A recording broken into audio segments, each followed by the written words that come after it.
Naiwang nakabukas at nakausli sa kabilang lane ng tailgate ng dump truck na yan sa Consolacion, Cebu. Ang nakasalubong nitong motorsiklo nakaiwas sa tailgate pero bumangga sa pader. Ayon sa barangay, aminado ang truck driver na hindi niya namalayang bukas ang tailgate. Maki, pinasok na ng lahar ang ilang kabahayan sa barangay Biak na Bato, Casiliana, Negros Occidental. Ilang kalsada ang hindi na rin madaanan dahil sa lahar flow. Umagos sa mabatong ilog ang kulay abong tubig na yan mula sa Padudusan Falls sa Canaon City sa Negros Oriental.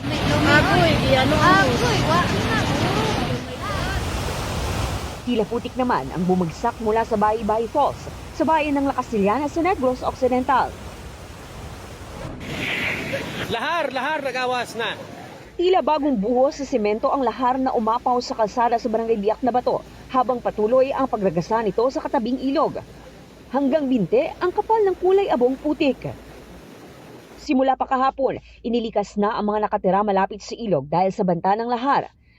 Ang mga deposits, kumbaga nga mga ash fragments during the eruption sang June 3, syempre nag-settle na siya sa flanks ng ating nga volcano. But then, baskog ang ulan and lalo na sa may southern slope ng ating nga volcano. So, na-wash out ang mga deposits. Kalmado na ang Bulkang Canaon mula nang sumabog ditong gabi ng Lunes. Pero ramdam ng mga residente ang pinsalang iniwan nito. Ang taniman ng repolyong ito natabunan na ng abo. Mano-mano namang binabasha ng mga magsasaka ang tanim nilang gulay para hugasan ang abo.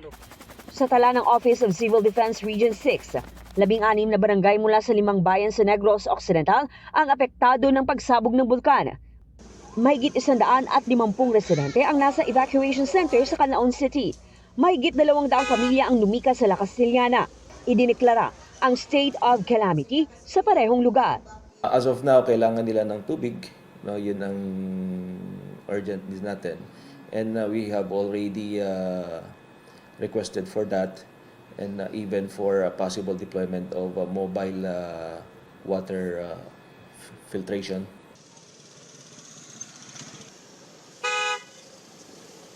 Maki, nagsasagawa na ng assessment sa Barangay Biak na Bato ang Canaon Volcano Observatory. Pinaalalahanan din ang mga residente na nakatira malapit sa riverbanks na maging alerto. Maki? Maraming salamat, Eileen Pedreso ng GMA Regional TV 1 Western Visayas.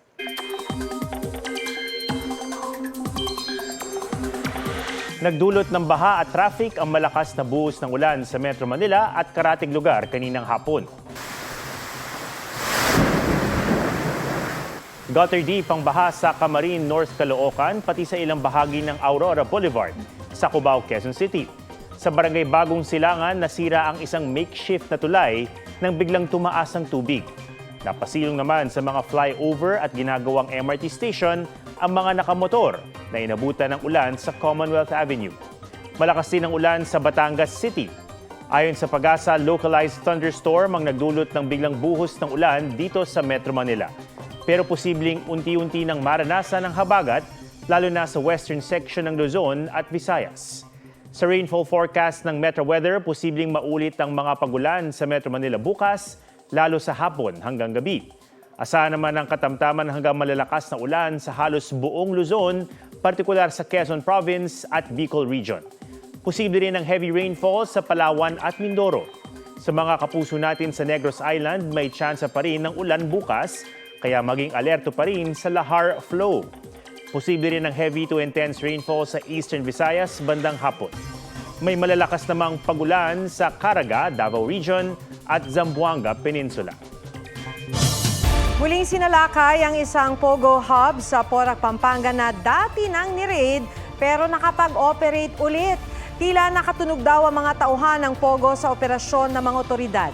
Nasa 100 na lang ang naabutan nila sa target location.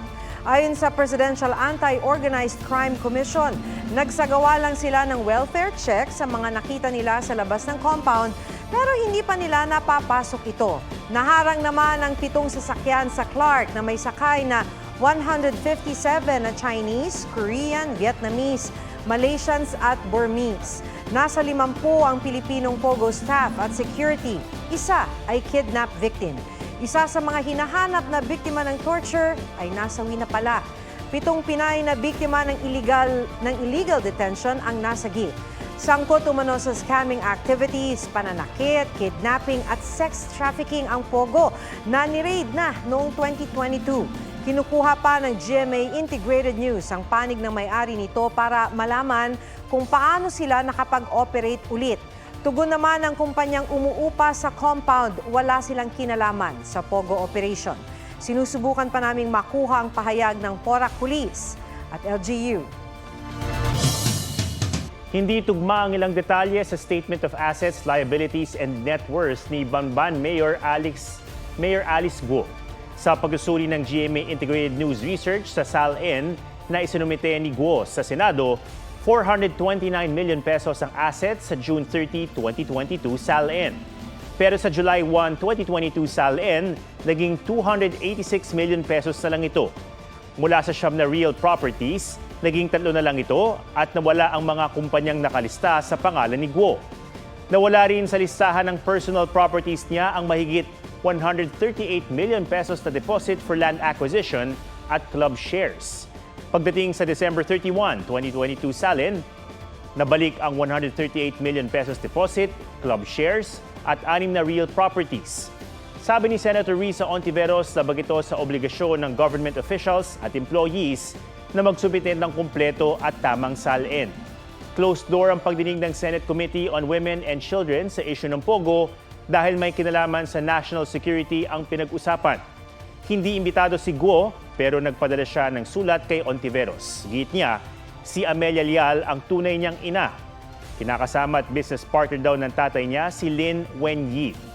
Muli niyang itinanggi na espiya siya ng China at may kinalaman siya sa Pogo at anumang iligal na gawain.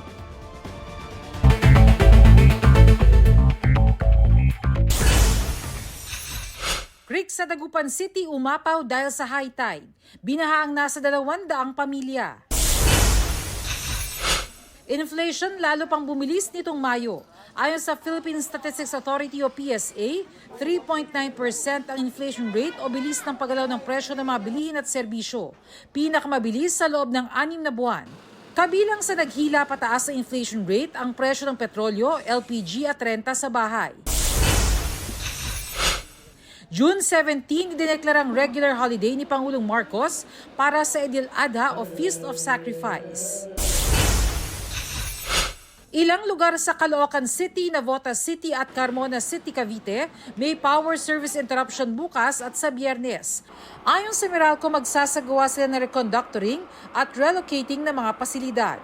Bernadette Reyes, nagbabalita para sa GMA Integrated News. Top rating GMA Afternoon Prime Series na abot kamay na pangarap.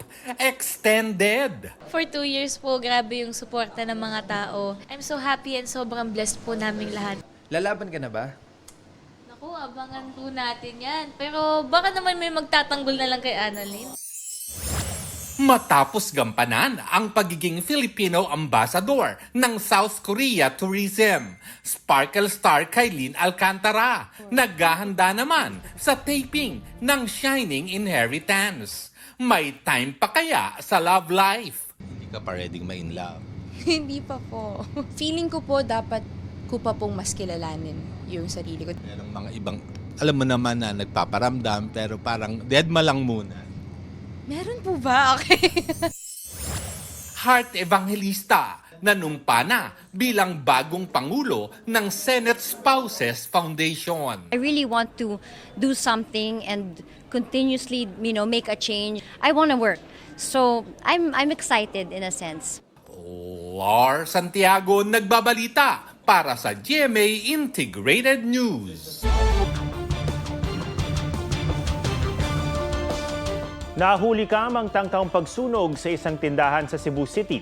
Sa Sorsogon, isang pampaserong bus naman ang nagliyab. May spot report si Emil Sumangil. Nagmamadaling buwaba ang mga pasahero mula sa nasusunog na bus na yan sa Matnog, Sorsogon.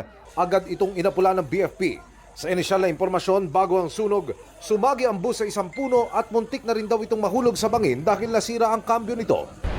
Sa Cebu City, makikitang dumaan sa harap ng isang tindahan ng dalawang lalaking sakay na motorsiklo. Ang angkas lumapit sa tindahan at tila may sinindihan. Tinapon niya ito sa loob ng tindahan na naging mitya ng apoy. Mabilis na tumakas sa mga suspect. Naapula ang sunog matapos magtulong-tulong ang ilang naparaan sa lugar.